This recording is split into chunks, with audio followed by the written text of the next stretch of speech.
Good afternoon, everybody. It's a warm and humid day, but I'm still glad to be here just to have my say. The prelude and procession, folks walking in, and we knew it was time for the program to begin. Invocation was next. Chaplain Fuller came to pray. We hope the Lord heard what she had to say. She prayed for the students and for all that they do. And if you were present, she prayed for you. Student welcome was next. Catherine Kuhn, by the way, she is the student president of the SBA. University welcome by the man who cares. He is provost and vice president of academic affairs. Things were moving right along, but my knees grew weaker when I realized that Dean Johnson was introducing the speaker. I'm not sure of everything that he said to you, if I was writing poetry and was not quite through. But whatever he said, I hope it was fine, for the preliminaries are over, and the microphone's mine.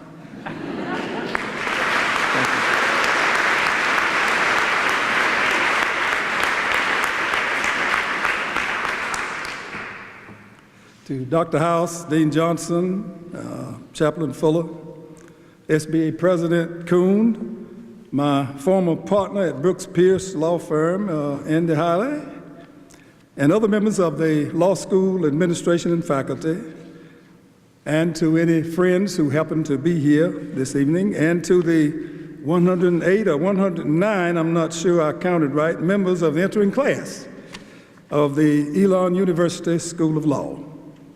I commend you for choosing Elon University School of Law, and I congratulate you upon being accepted. Let me begin by reminding you that planning is needed.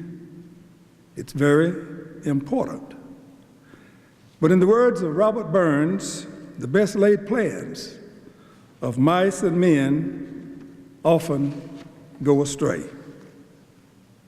Let me illustrate in my own life. My wife and I had carefully made plans, paid our registration fees, and purchased our tickets to fly to San Francisco last Thursday to attend the annual meeting of the American Bar Association and the centennial luncheon celebrating 100 years of the great work of the American Judicial Society, better known as AJS. We wanted to be there for the AJS celebration because I had served for many years as a member of the AJS board, the last 2 years as chair of the board. We were also bestowing the Justice Award posthumously to a dedicated member of AJS who was a co-author of a casebook that I used in teaching a class on state and local government. I also wanted to attend the reception for the ABA Judicial Division, chaired by North Carolina Supreme Court Justice Mark Martin, honoring another friend of mine, the recently retired Chief Judge of the Maryland Court of Appeals. But perhaps of even more interest to you, I wanted to sit at the Elon Law School table at the Hyatt Union Square San Francisco Hotel, along with Dean Emeritus Leary Davis, Professor Faith Rivers, SBA President Catherine Kuhn, and others for the presentation of the Gambrell Professionalism Award to the Elon Law Leadership Program for its commitment to in-depth leadership training of law students. The Gambrell Award was presented by the ABA Standing Committee on Professionalism, describing the Elon Law's program as a professionalism education model of distinction as it indoctrinates students on leadership of self, leadership of teams, and leadership of the community. We were not there. We were in Charlotte, North Carolina, at the Friendship Missionary Baptist Church for the funeral of one of our closest friends, Julius LaVon Chambers, a great lawyer, probably the best civil rights lawyer in the United States in the last half of the 20th century, former chancellor of North Carolina Central University, legal counsel of the NAACP Legal Defense Fund, and a person who spent most of his life trying to improve the lives of ordinary people in North Carolina, the South, and the United States. We had to make a choice between San Francisco and Charlotte. We made the right choice. Life is full of choices, some easy, some difficult.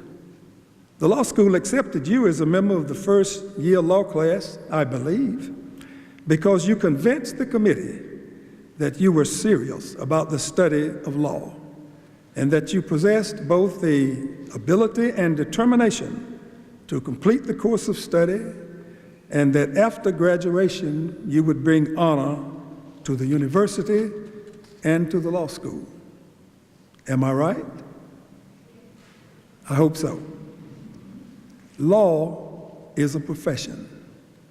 There are many definitions of profession, but the one I like best is found in Merriam-Webster's Collegiate Dictionary as follows: profession, a calling requiring specialized knowledge and often long and intensive preparation. What do we mean when we say that one's profession is a calling?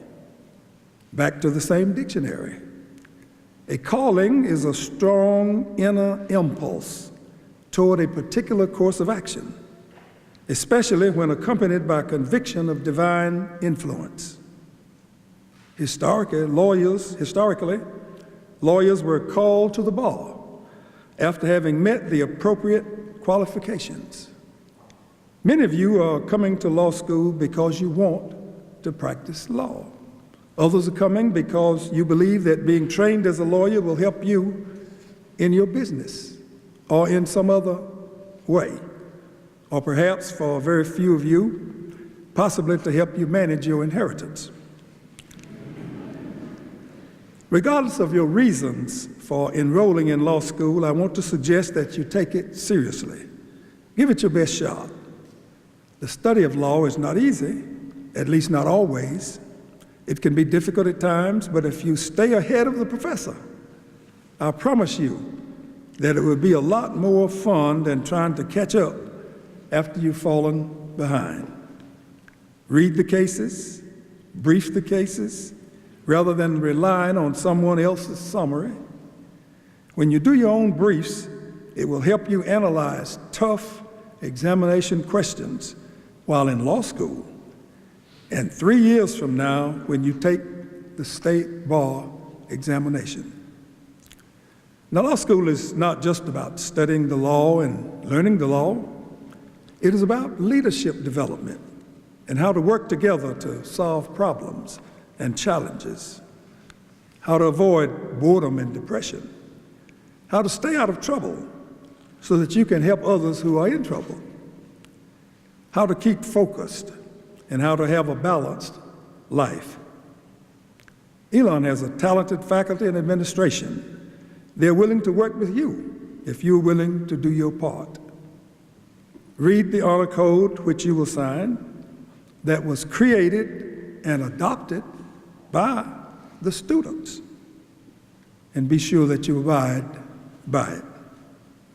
When I was young, I was a member of the Boy Scouts of America.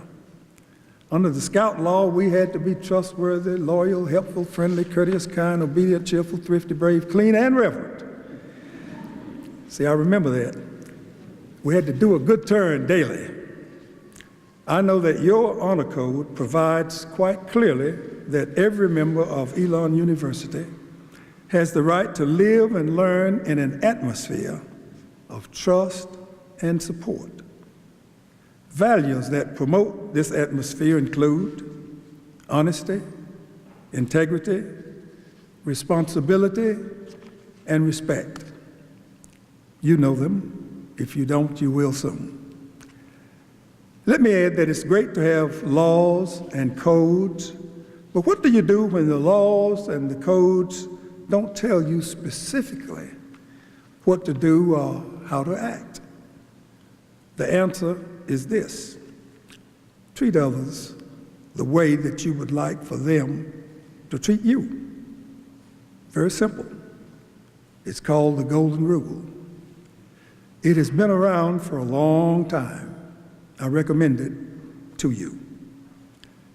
Many years ago, John Oxenham penned these words in a poem called The Way. To every man that openeth a way and ways and a way, and the high soul climbs the highway, and the low soul gropes the low. And in between on misty flats, the rest drift to and fro. But to everyone there openeth a highway,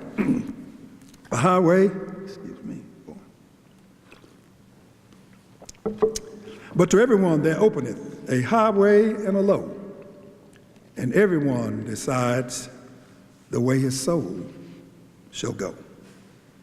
My friends, as you prepare to accept the call to honor, my advice to you is this: when you have a choice, take the high road. It is the bright road. It is the best road. It is your call to honor.